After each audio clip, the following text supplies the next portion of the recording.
Hey, Right Riders, one of the biggest niches that's selling for me right now are my puzzle books. So today, I'm going to share with you another puzzle book interior, specifically how to make a word search puzzle. So let's get started. Now, if you're new to the channel, I'm Keith Wheeler, and my goal is to make self-publishing easier for you. If that's what you're looking for, then be sure to subscribe to the channel and smash that little bell icon so you don't miss a single video. Now, enough of that jibber jabber. Let me show you how to make a word search puzzle. First thing I'm going to do is I'm going to create my borders. I'm going to do some shapes, squares. Just draw it in here, whatever. Click inside it, right click, and I'm going to go to size and position. And I want my width to be 1/2 inch. And this particular book I'm doing 8 by 10, so my height is going to be 10 inches. And there we go. And I just snap this bad boy into place. Control C, Control V. Put one over here. Control V. I'm going to take this one and I'm going to go back over to size. And now I want the height to be 1/2 inch and I want the width to be 8 inches. Because again, I'm doing 8 by 10. There we go. Control C, Control V. All right, so there's my borders. Obviously, we're going to go in and we're going to create a table, but the number of squares is going to depend on your end user. If you're doing a children's one, then you may want to do something that's like a 5 by 5 or 6 by 6. I like to do, for adults, I like to do a 10 by 10, sometimes a 14 by 14.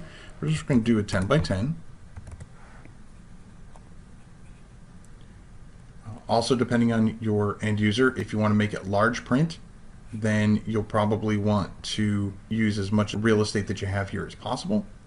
I'm going to move it up just a little bit. I want to make sure I have room to put the title, like what it's about. I'm going to go in here. I'm going to hit Control A. I'm going to turn off the shading, so no fill. And I'm going to put my caps lock on. Now, down here, I'm going to put down the words. So obviously nothing can be more than 10 characters long because of the size that I have. So let's say for this one, I'm going to insert my title. And let's say my title is going to be,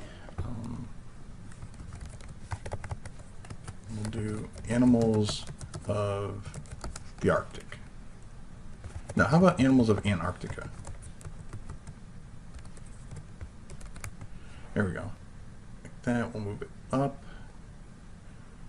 Let's Control A. Let's increase the font a bit. Let's make it 24. I want to center it. Put that there. Put that over there. We're going to center this. We're going to move it up. Okay. The easiest way to do this is to find the words that you want to use, first of all. So you can just, again, I can insert, and I'm just going to type in here, and I'll just start typing out these words. So I can do krill. I know they have krill there. Capitalize the first word. Or a lot of times they'll have the entire thing in all caps. We can do that as well. So we'll do krill. Okay, so we have this nice and centered. So going back in here, so now I just need to place these wherever I want. I'm going to click inside the table and Control A, and I want to make sure that I bold everything. If I want to make this large print, then it has to be at least 16-point font. So we'll leave it at that. And here we go. Let's see if I want to put the word krill right here. We'll do K, tab, R, tab, I, tab, L, tab, L. Okay, so there's my krill. So that one's done. So then I'll go down here and I'll put an X next to it, just so I know it's done. And actually, I'm going to put it with lowercase so it stands out. All right, and then I'm going to do seals. And depending, again, if you're doing it for children, then you might want to make it easier so more connected to each other. Okay, so that one's done. Okay, so now we're going to do, let's do the sheath bill, since that's 10. Just have it go down. Okay, so that one's done.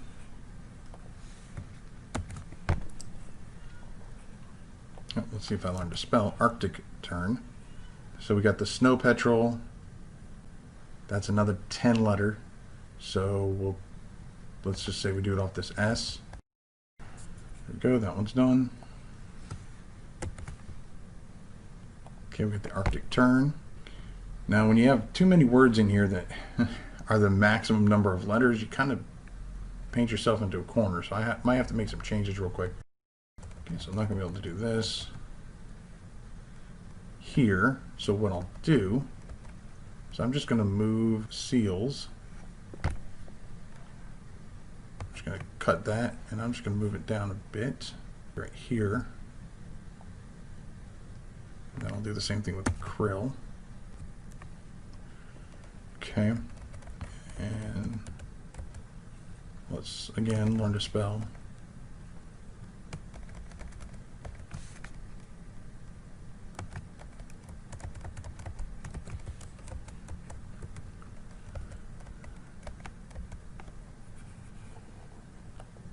Okay, so we got Arctic tern. That one's done. Okay, I don't have a place to put the Cape pigeon, so what I'll do is I'm going to change this up a little bit. We're going to get rid of this. And now that hasn't been done. And we're going to do Cape.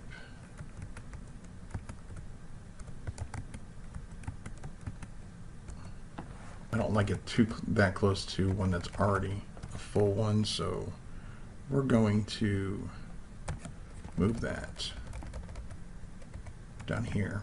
We'll make that the last one. We'll close this off.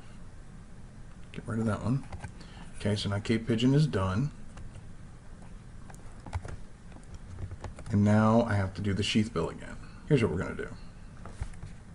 We're going to get rid of the krill. We're going to put krill here. Some of these are bold and some aren't, so let's just make everything consistent. We'll make everything bold. There we go. Okay. So there we go. So we move the krill here. We can do the sheath bill right here. There we go. Okay, so we have this. This is done now. Now I just need to go back and take all these little X's off. So this technically can be your solution. Now, if you want to make it stand out a bit more, we'll just insert shapes. Let's do a rounded square. We'll do a rounded square.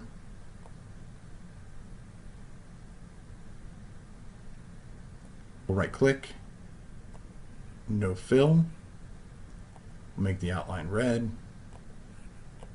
and there we go. So that's another way that you can do the solutions. I actually like it just like this.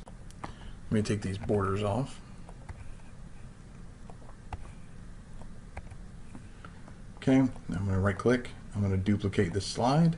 This is going to be my solutions. Up here is going to be my actual puzzle. So then all I need to do now is fill in the rest of these empty spots with letters. So letters like R, S, T, L, N, E. I don't know if you ever watched Wheel of Fortune, but those common ones, you want to make sure that they're prevalent throughout here.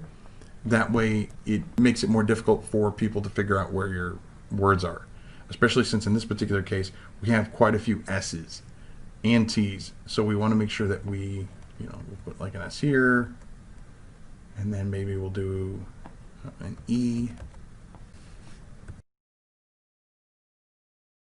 and there we go. There is how you create a word search. If you really want to increase your chances of selling more books, then you should really try to build a brand around your puzzle books. This way, if someone buys one of your puzzle books and likes it, they can go back and buy another one of your books. The easiest way to do this is to create an Author Central page. Click on this video right here and I will walk you through setting up your own Author Central page.